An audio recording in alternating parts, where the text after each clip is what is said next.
Hi medicos, welcome to the Ayurveda squad. Guys, आज हम चरक का सेकंड चैप्टर पढ़ने वाले हैं। ये chapter exam point of view से और पीजी के लिए दोनों के लिए बहुत इंपॉर्टेंट है।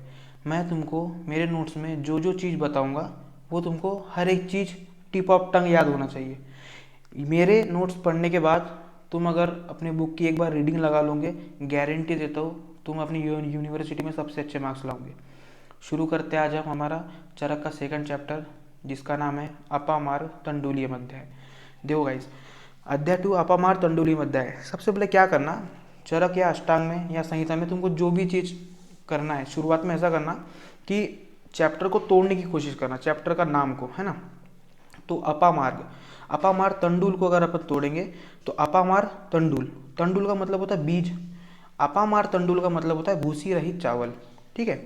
और अपामार तंडुल इसके भी चावल के जैसे होते हैं, ये चरक में मेंशन किया गया है। फिर से अपामार तंडुल, तंडुल मतलब बीज, अपामार तंडुल मतलब भूसी रहित चावल। इसके बाद में हम ये चैप्टर में 3 चीज़ें पढ़ेंगे। सबसे पहला पंचकर्म द्रव्य, दूसरा युक्ति का महत्व, तीसरा यवागु। सब आपको टिप ऑफ टंग धीरे धीरे मैं करवा दूंगा। सबसे पहले अपन पढ़ते हैं पंचकर्म द्रव्य। इसमें युक्ति का महत्व ऐसा आप देख लीजिए कि युक्ति का महत्व चरक सूत्र 2, मतलब ये चरक सूत्र स्थान पढ़ रहे अपन, और दूसरे चैप्टर में युक्ति का महत्व आया है। पीजी लाइक क्वेश्चन है कि युक्ति का महत्व कहाँ कहाँ आया है, तो चरक सूत्र 2 में आया है और चरक सूत्र 11 में आया है, ठीक है। सबसे पहले पंचकर्म द्रव्य। पंचकर्म द्रव्य संग्रह में हम ये देखेंगे कि drug use in panchakarma therapy. सबको पता होगा पंचकर्मा हमारे आयुर्वेद की सबसे बड़ी फील्ड है, जिसमें सारे के सारे दोषों को हमको ऊर्ध्वमार्ग से अधोमार्ग से निकाला जाता है, वात पित्त कफ को, है ना। पंचकर्म में 5 चीज़ें आती है, शिरोविरेचन, बस्ती, वमन, है ना। शिरोविरेचन को नस्य भी बोला जाता है। देखो मैं यहाँ पे लिख देता हूँ, शिरोविरेचन मतलब नस्य। शिरोविरेचन में होता क्या है कि हम नेजल ड्रॉप, इसको मॉडर्न में ऐसा ध्यान रखना आप लोग कि नेजल ड्रॉप, इसमें क्या कौन से द्रव्य का यूज़ करते हैं, तो अपामार्ग, अपामार्ग मतलब चिचड़ी का बीज। मैंने आपको बताया था टांडुल मतलब बीज होता है, अपामार्ग मतलब चिचड़ी। ये एक आप नेट पे सर्च करके देखना कि अकायरेंथस एस्पेरा इसका नाम है मॉडर्न में। तो अपामार्ग मतलब चिचड़ी का बीज, दूसरा पिप्पली, और तीसरा 2 लवण, सेंधा और काला। ये क्या दिया है कि शिरोविरेचन में मतलब नस्य में आप कौन से द्रव्य का प्रयोग करोगे, अपामार्ग, पिप्पली और 2 लवण, कौन से, सेंधा और काला। इतनी चीज ध्यान रख लेना। उसके बाद में एक श्लोक लिखा हो, ये श्लोक को टिप ऑफ टंग याद कर लेना। इसका मतलब यह है कि किस किस कंडीशन में हमको शिरोविरेचन मतलब नस्य करवाना चाहिए। तो याद रख लेना, गौरवम शिरस शूले पीना से अर्धाव भेद के। गौरव मतलब भारी, मतलब जिसमें सर भारी हो, गौरव शीर्ष, जिसमें सर भारी हो, शूल मतलब पेन, पीनस मतलब जुखाम, और अर्धाव भेद के मतलब आधे सर में पेन यानी हेमिक्रेनिया। इन सब कंडीशन में हमें शिरोविरेचन करवाते हैं, ठीक है। ये चीज़ याद ध्यान में हो गई। उसके बाद में विमर्श, शिरोविरेचन शिर की शुद्धि के लिए किया जाता है, याद आ गया, ठीक है। आमाशय शुद्धि के लिए वमन कराया जाता है। पकवाशय शुद्धि के लिए नीरुवस्ती और अनुवासन वस्ती, 2 टाइप की वस्ती बताया था, नीरु और अनुवासन, आगे भी बताऊंगा। पश्चिमानशय, पश्चिमानशय मतलब होता है ड्यूडेनम, उसकी शुद्धि के लिए विरेचन का प्रयोग किया जाता है। सेकंड हम लोग पढ़ेंगे वमन। वमन मतलब होता यह है कि दोषों को अधोभाग से मतलब मुख के द्वारा बाहर निकालना। मदन फल इसमें सर्वश्रेष्ठ माना गया है। सबसे इम्पोर्टेंट चीज, सबसे पहले तुमको क्वेश्चन आएगा कि वमन द्रव्य, वमन कराने के लिए कौन सी चीज सबसे सर्वश्रेष्ठ मानी है आचार्यों ने, तो आंसर देना मदन फल। बहुत बार पूछा जाता है, इंपॉर्टेंट है। मदन फल, मधुक। तुमको एक चीज बता देता हूँ, यहाँ पे देखो चरक में 2 बार मधुक का वर्ड आया है, एक मधुक दूसरा मधुक। डिफरेंस क्या है, एक छोटी ऊ की मात्रा है, एक बड़ी ऊ की। बहुत इंपॉर्टेंट है, याद रखना। छोटी ऊ की मात्रा मतलब मुलेठी होता है, बड़ी ऊ की मात्रा मतलब महुआ होता है ना। सिंपल सी चीज, मदन फल का यूज करना है, सर्वश्रेष्ठ माना गया है। मधुक मतलब मुलेठी का क्वात वमन कारक होता है, मतलब वमन करवाता है। और ये एक बहुत इंपॉर्टेंट चीज है कि नीम, एक आचार्य थे गंगाधर, उन्होंने कहा था कि नीम की छाल का क्वाद बनाना है, जो वमन के लिए बहुत उपयोगी होता है, मतलब जो वमन करवाता है, ठीक है, सिंपल सी बात है। मदनफल मधुक नीम, मदनफल मधुक नीम, ठीक है। उसके बाद में छोटा सा श्लोक है, भीषक देहम दुष्यन, भीषक देहम दुष्यन। इसका मतलब यह है कि रोगी को बिना हानि पहुंचाए वैद्य को मदनफल मधुक नीम आदि का प्रयोग करना चाहिए। मैं आपको बताऊंगा मात्रा, मतलब जो हम योजना बनाते हैं, भीषक लोग जो आप और मैं हूँ, आगे चल के जो बनने वाले हैं, जो हम योजना बनाते हैं वो मात्रा के हिसाब से बनाते हैं।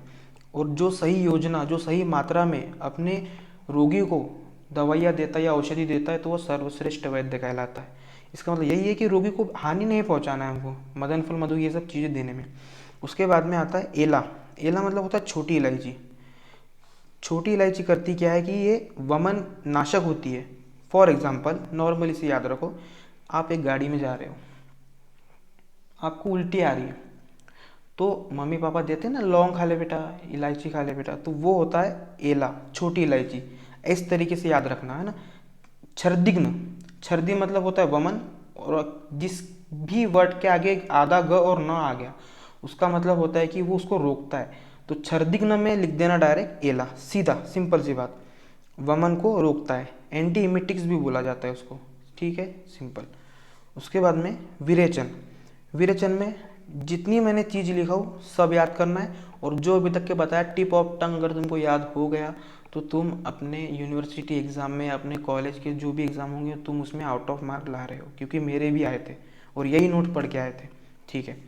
विरेचन, विरेचन में सबसे पहला है त्रिव्रता, त्रिफला, दंती द्रवंती द्राक्षा, कंपिलक। याद भी इसी फॉर्म में करना है, त्रिव्रता त्रिफला एक साथ, दंती द्रवंती द्राक्षा एक साथ, कंपिलक।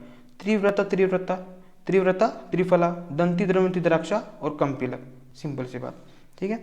इसको पोर्गेटिव्स माना जाता है जो विरेचन को करवाते हैं। लिखा भी हो, पक्वाशय में जितने भी दोष होते हैं उनको कम करने का लिए इनका प्रयोग किया जाता है, सिंपल सी बात, ठीक है।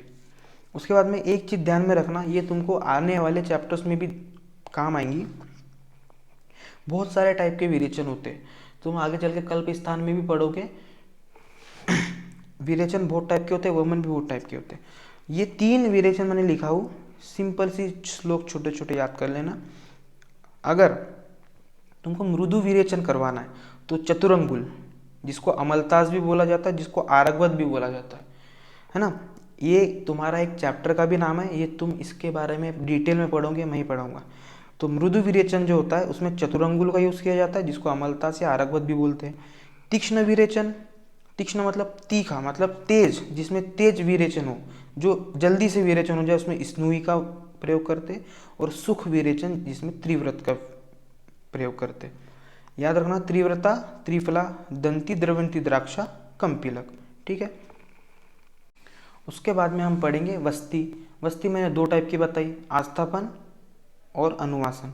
आस्थापन को नीरोवस्ती भी बोलते हैं। ये सब मैं आपको सिर्फ अभी शॉर्ट बता रहा हूँ, इन सब की डिटेल है आगे के चरक के चैप्टर्स में।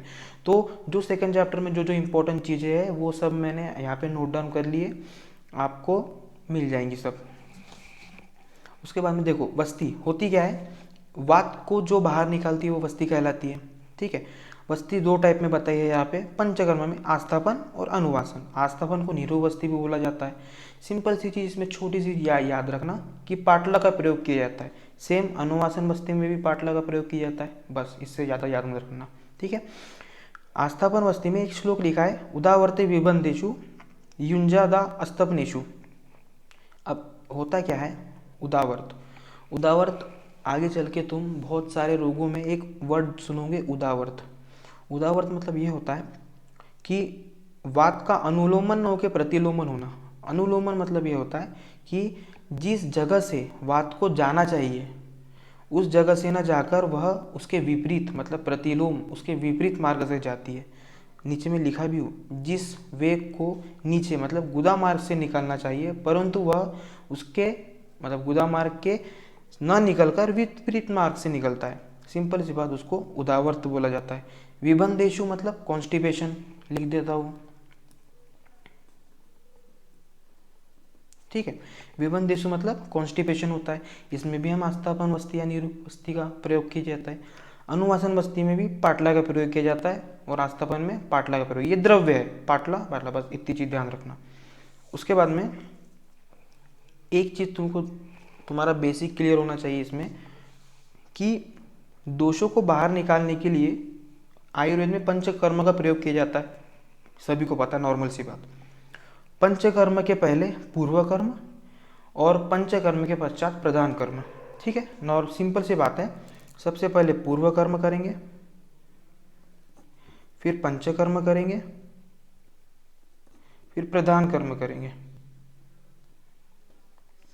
ठीक है, देखो पूर्व कर्म, पूर्व कर्म में स्नेहन स्वेदन आदि। स्नेहन स्वेदन ये भी हम आगे पढ़ेंगे, सिर्फ नाम याद रखो कि स्नेहन स्वेदन एक प्रक्रिया है जो कि पंचकर्म के पहले की जाती है। इस प्रक्रिया से होता क्या है कि अब जितने भी दोष है वो तो अपनी पूरे की पूरे बॉडी में है, लेकिन पंचकर्म में होता यह है कि अपने को जो दोष है वो कोष्ठ से बाहर निकालना होता है। सिंपल सी बात। तो पूर्व कर्म में स्नेहन स्वेदन हम इसलिए करते हैं क्योंकि शाखा है, मतलब हाथ पैर में भी दोष रहते हैं, हाथ पैर से दोष शाखाओं से निकलकर कोष्ठ में आ जाए, ताकि उसके बाद हम पंचकर्म कर सके। पंचकर्म से कोष्ठ आदि से पूरे के पूरे दोषों को निकाला जाता है। ठीक है, पूर्व कर्म स्नेहन स्वेदन होता क्या है कि शाखाओं में जितने भी दोष रहते हैं शाखाओं से निकलकर कोष्ठ में आ जाते हैं। उसके बाद पंचकर्म, पंचकर्म जो मैंने आपको बताया, आस्थापन, अनुवासन, विरेचन, वमन, शिरोविरेचन, सब हमने पढ़ चुके हैं। इन सब के द्रव्य याद कर लेना, जिसमें जिसमें जो जो श्लोक बताया सब याद कर लेना। उसके बाद प्रधान कर्म, प्रधान कर्म मतलब होता है कि जो पंचकर्म के बाद दिया जाता है, जैसे कि हम पढ़ेंगे यवागु, मंड, पेय आदि, जिसमें से यवागु 28 प्रकार के होते हैं, ये हम आगे पढ़ने वाले हैं। सारे के सारे 28 यवागु आपको टिप ऑफ टंग करवा दूंगा। होता क्या है, पंचकर्म के बाद प्रधान कर्म का यूज इसलिए होता है क्योंकि पंचकर्म में जब दोषों को बाहर निकाला जाता है तो दोषों के बाहर निकल जाने के बाद अग्नि मंद हो जाती है। अग्नि अगर मंद हो गई तो हम उसको ऐसे ऐसे द्रव्य का सेवन कराएंगे जो लघु हो, जो अग्नि को प्रदीप्त करे, तो उसमें यवागु, मंड, पेय इन सब का प्रयोग किया जाता है। सिंपल सी बात, पूर्व कर्म, पंचकर्म, प्रधान कर्म। उसके बाद सेकंड टॉपिक, पहला टॉपिक क्या था अपना, पंचकर्म द्रव्य, सारे खत्म कर दिए अपन ने। उसके बाद सेकंड टॉपिक है युक्ति का महत्व, छोटा सा टॉपिक है, आराम से हो जाएगा। युक्ति का महत्व, श्लोक टिप ऑफ टंग याद कर लेना। मात्रा काल आश्रय युक्ति सिद्धि युक्तो प्रतिष्ठिता।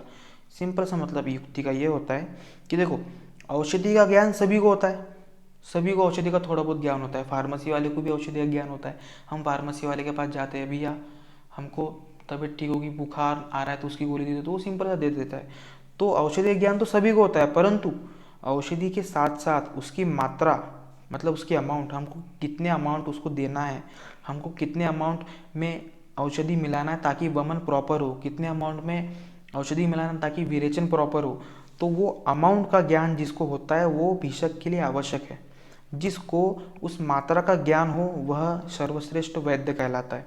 सिंपल सी बात है, औषधि का ज्ञान सभी को होता है, लेकिन हमें औषधि, क्योंकि आप और मैं वैद्य बनने वाले, औषधि की प्रकृति, मात्रा, काल, मतलब प्रकृति, क्या प्रकृति है उसकी, उसकी मात्रा, उसके काल, किस काल में हमें उस औषधि को उस रोगी को देना चाहिए, कौन सी ऋतु में देना चाहिए, उस औषधि का बल, वीर्य, इन सब का ज्ञान एक भिषक को होना चाहिए। भिषक मतलब वैद्य को होना चाहिए। सिंपल सी बात, जो वैद्य युक्ति को जानता है वही सर्वश्रेष्ठ वैद्य है। और युक्ति मैं आपको बता चुका हूँ क्या होता है। युक्ति मतलब योजना बनाना, मतलब औषधि को मात्रा से देना, औषधि का ज्ञान सही तरीके से होना युक्ति कहलाती है।